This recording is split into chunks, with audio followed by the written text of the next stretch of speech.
Majlis yang kita hadiri malam ini kelak akan memberatkan timbangan amal soleh kita di akhirat, dan kelak kita akan meraih syafaat dari beliau Sayyidil Wujudi Muhammad sallallahu alaihi wa alihi wasallam.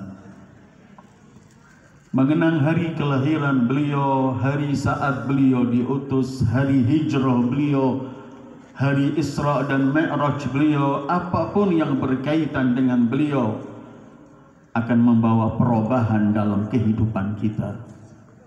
Karena Allah tidak akan membiarkan tanpa memberi pahala dan kemudahan orang-orang yang mencintai kekasihnya, mengenang kekasihnya, menyebut-nyebut nama kekasihnya Sayyidil Wujud Muhammad sallallahu alaihi wa alihi.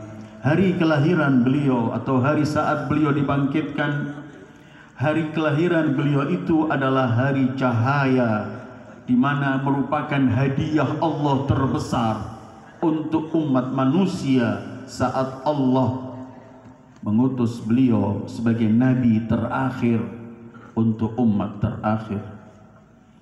Hari kelahiran beliau adalah hari cahaya yang sekian lama umat manusia hidup dalam kegelapan. Hari kelahiran beliau adalah hari yang akan munculnya keadilan, di mana umat manusia selama saat itu hidup dalam kezaliman dan kesengsaraan. Hari kelahiran beliau adalah hari di mana terwujudnya ilmu pengetahuan setelah sekian lama manusia hidup dalam kebodohan, bahkan dalam buta huruf, tanpa mengenal apa-apa. Hari kelahiran beliau, hari yang membawa keberkahan. Karena itu riwayat demi riwayat menyebutkan saat beliau dilahirkan, padam api sesembahan Persia, tumbang semua berhala-berhala di Ka'bah, menunjukkan ada sesuatu yang besar terjadi, dan itulah kelahiran Sayyidil Wujudi Muhammad. Yang malam ini kita peringati hari kelahirannya. Walaupun kita sudah di bulan Rabiul Tsani, bahkan di akhir, karena membicarakan mengenang kelahiran beliau dan apapun yang berkaitan dengan beliau di setiap zaman, setiap masa, setiap saat.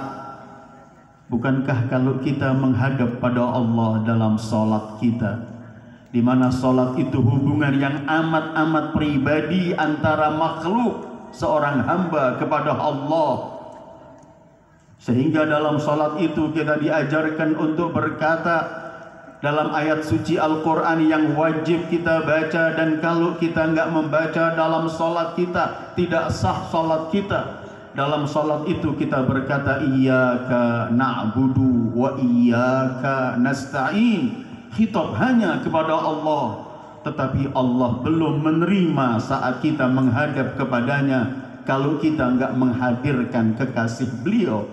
Kalau kita enggak menghadirkan kekasih Allah, beliau adalah Sayyidil Wujud, sehingga dalam salat tetap kita hadirkan beliau untuk kita berkata assalamu alayka ayyuhan nabi wa rahmatullahi wa barakatuh.